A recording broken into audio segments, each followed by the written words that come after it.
नमस्कार मित्रों, बहुत बहुत स्वागत है आपका एलिमेंट क्लासेस के यूट्यूब प्लेटफॉर्म पे। मेरा नाम विवेक है। आज हम लोग 14 जुलाई 2023 को दिन के 2:35 पर चंद्रमा के लिए एक भेजा गया सफलतम चंद्रयान-3 मिशन के बारे में जानकारी लेंगे। जानकारियां तो बहुत आप लोग इसके बारे में जानते होंगे, मिली होगी, लेकिन हम जानेंगे कि किस पड़ाव पे उसकी क्या स्थिति है चंद्रयान की, कब रोवर उतरेगा, कब लैंडर उतरेगा, कब दक्षिणी ध्रुव पर पहुंचने वाला है। इन सारी चीज़ों को लेकर यह हमारी कक्षा है। आइए इसको प्रारंभ करते हैं। चंद्रयान-3 के बाहुबली रॉकेट LVM-3 के बारे में जानेंगे। जो हमारा प्रक्षेपण यान है उसका नाम बाहुबली दिया गया है। LVM-3 के बारे में जानकारी लेंगे। इसमें हम जानेंगे कि चर्चा के बिंदु क्या है, चर्चा में यह क्यों है, LVM-3 का परिचय के बारे में जानेंगे, LVM-3 मिशन के बारे में जानेंगे, चंद्रयान-3 के लिए क्या क्या हम लोग उम्मीदें लगाए हैं इसके बारे में जानेंगे। तो आइए बारी बारी से एक एक को करके हम लोग देखते हैं। जो हमारा मिशन चंद्रयान-3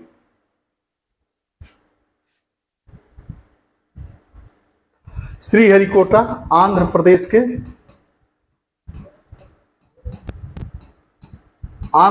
के श्रीहरिकोटा से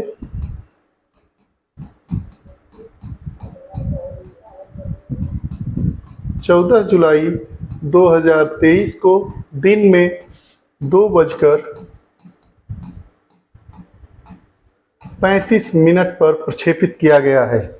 जो हमारा यह चंद्रयान-3 मिशन है, यह चंद्रयान-2 मिशन जो अभी लगभग 4 वर्ष पहले जो चंद्रमा के लिए मिशन भेजा गया था, उसी का ये फॉलोअप मिशन है।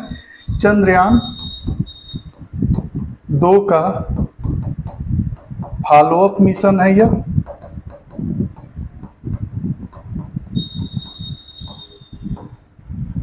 जब चंद्रयान-2 हमारा भेजा गया था उस समय इसके 4 पार्ट थे। जो हमारा चंद्रयान-3 गया है उसमें 3 ही पार्ट हैं।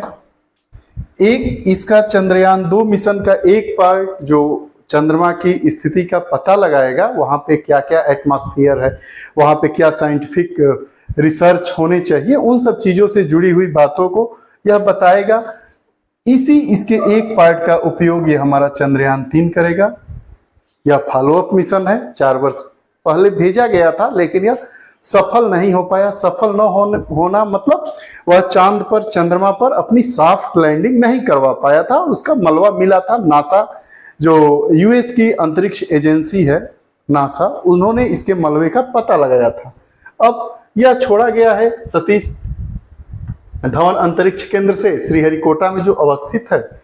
अगर यह चंद्रयान-3 मिशन हमारा सफल होता है तो रूस, अमेरिका और चीन के बाद भारत इस प्रकार का सफलतम मिशन भेजने वाला विश्व में चौथा देश बन जाएगा। अब LVM-3 का परिचय हम लोग जानते हैं।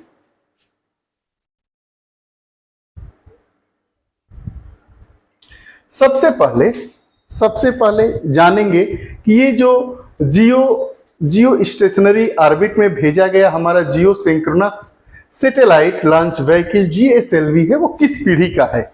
SLV था, उसके बाद PSLV था, उसके बाद SSLV आया, अब ये GSLV आया।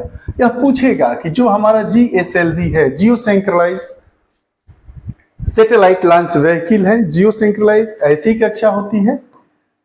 भूस्थैतिक कक्षा अब क्या होती है।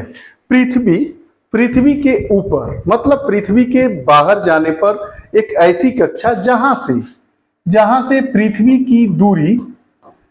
की दूरी हमेशा बराबर होती है, अर्थात अपभू और उपभू की स्थिति नहीं बनती है। यह वही कक्षा है, उसको हम कहते हैं जियो स्टेशनरी ऑर्बिट, अर्थात जिसकी ऊंचाई हमारी समुद्र तल से 35,786 किलोमीटर है। चंद्रमा पृथ्वी से 3,84,876 किलोमीटर दूर है लगभग। आंकड़ा यही आता है। 3,84,876 किलोमीटर दूर यह चंद्रयान जो हमारा मिशन है चंद्रयान 3 भेजा गया है चंद्रमा पर स्थिति का पता लगाने के लिए, उस पर साइंटिफिक रिसर्च करने के लिए, वहां पे क्या क्या स्थितियां है, पानी है, कौन सी गैस है, क्या उपलब्धता है, ये सब सारी चीजों का पता लगाने के लिए चंद्रयान मिशन हमारा भेजा गया है। जो यह था SLV, इसका पूरा नाम था satellite launch vehicle, satellite launch vehicle, polar satellite ध्रुवीय प्रक्षेपण यान। उसके बाद SSLV आ गया, लघु उपग्रह प्रक्षेपण यान। और उसके बाद geosynchronous satellite launch vehicle GSLV। GSLV हमारी चौथी पीढ़ी का लॉन्च व्हीकल है।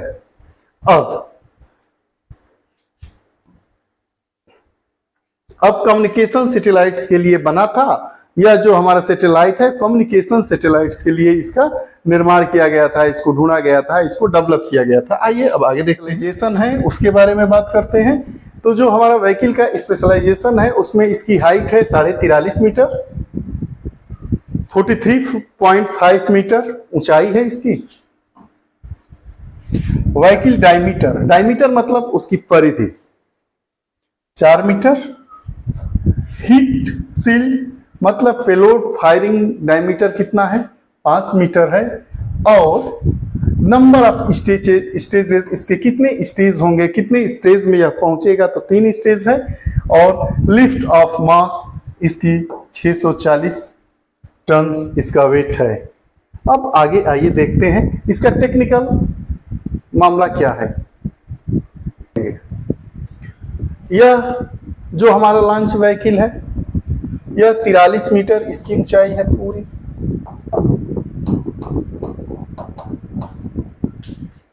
दो स्टेज में काम करेगा। डायमीटर इसका 4 है, हीट शील्ड है 5 मीटर, नंबर ऑफ स्टेज 3 है, lift off mass 60। Technical specification इसका क्या है, पेलोड टू GTO 4000 किलोग्राम।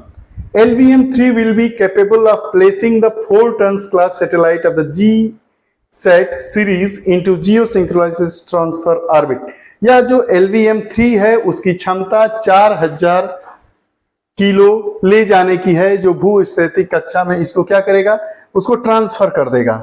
अब payload to LEO low earth orbit में 8000 किलोमीटर और the powerful cryogenic stage of LVM-3 enables into place heavy payloads into low earth orbit of 600 kilometre altitude। मतलब जो हमारी विषुवत रेखा है उससे 600 किलोमीटर ऊपर जाने पर यह सब स्थितियां बनेंगी। अब आइए देखते हैं इसके बारे में क्या। यह जो हमारा सिस्टम है इसमें ये जो आप देख रहे हैं ये दो लगा है ये सिस्टम, देखिए पर S20 बूस्टर, पहला S20 और ये दूसरा S20।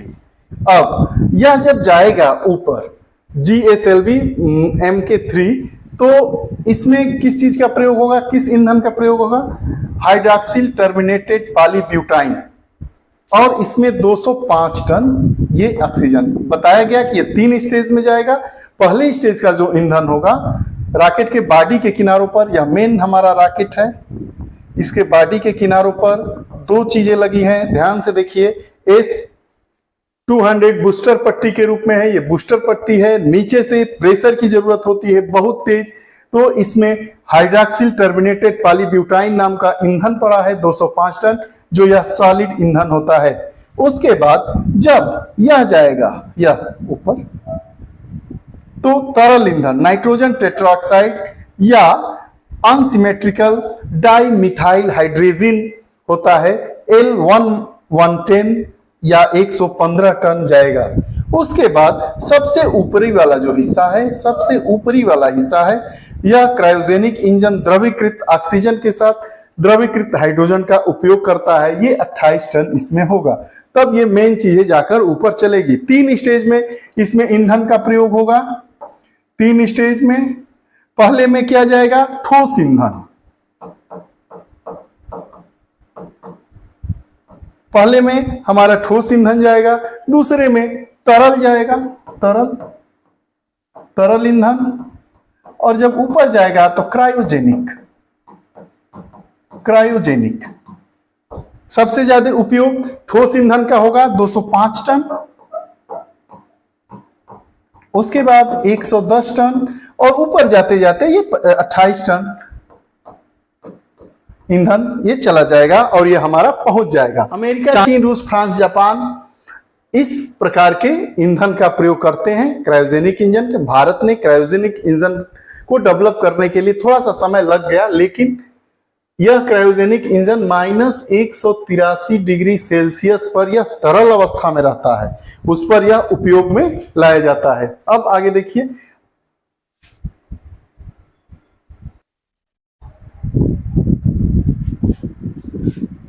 पूरा डिटेल से जानते हैं कि जो हमारा चंद्रयान मिशन गया है किस किस चरण में क्या क्या काम करेगा, कब तक उसके पहुंचने की संभावना है, कहां पर उतरेगा, और अगर ऐसा कर लेता है तो भारत विश्व में कौन सा देश होगा जो इस प्रकार की चीजें को डेवलप कर लिया, इस मिशन को सफलतापूर्वक चांद पर भेज दिया। देखते हैं, आज से अर्थात 14 जुलाई 2023 से 3 वर्ष 11 माह और 23 दिन पहले चंद्रयान 2 मिशन लॉन्च किया गया था। 14 जुलाई 2023 से 3 वर्ष 11 माह और 23 दिन पहले चंद्रयान 2 मिशन लॉन्च किया गया था, जो पूरी तरह से सफल नहीं हुआ था, पूरी तरह से सफल नहीं हो पाया था, और इसका मलबा नासा ने ढूंढा था, अंतरिक्ष एजेंसी है। चंद्रयान 3 उसी का फॉलोअप मिशन है, उसी जो हमारा शोध था, जो शोध का चरण था, उसी को सही करने वाला यह हमारा मिशन क्या है, चंद्रयान 3, जो चंद्रयान 2 के 3 वर्ष 11 माह और 23 दिन बाद प्रक्षेपित हुआ है। चंद्रयान के प्रमुख 3 हिस्से हैं, 3 हिस्से मतलब सही साधारण भाषा में समझे तो 3 मॉड्यूल हैं, 3 चरण है। यह क्या करता है, अब कौन कौन से मॉड्यूल हैं देखिए,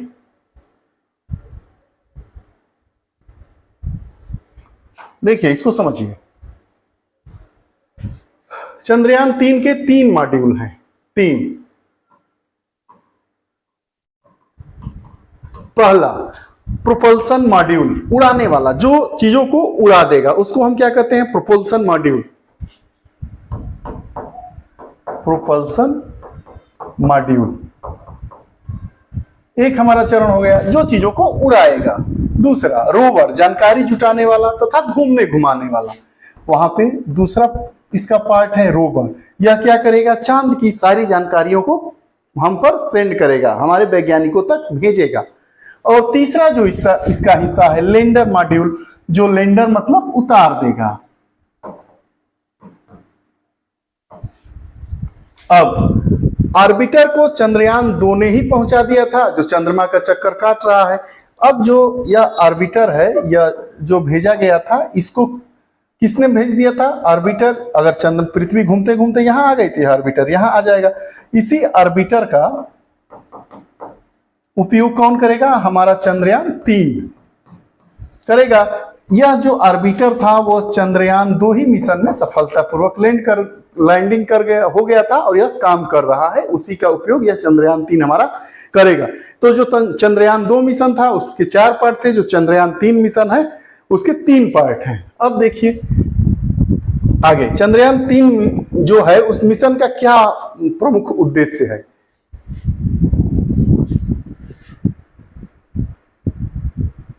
सबसे महत्वपूर्ण इसका जो काम है कि चांद पर सॉफ्ट और सुरक्षित लैंडिंग कर देना।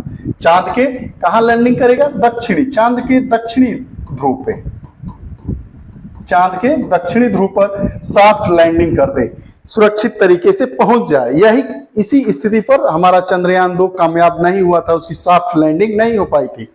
अब रोवर का चंद्रमा पर घूमना, रोवर जो है वो चंद्रमा पर घूमे चारों तरफ, ताकि सभी जानकारी ले और चांद पर वैज्ञानिक एक्सपेरिमेंट करे, चांद पर वैज्ञानिक एक्सपेरिमेंट करे। यही हमारे चंद्रयान 3 का प्रमुख 3 उद्देश्य है।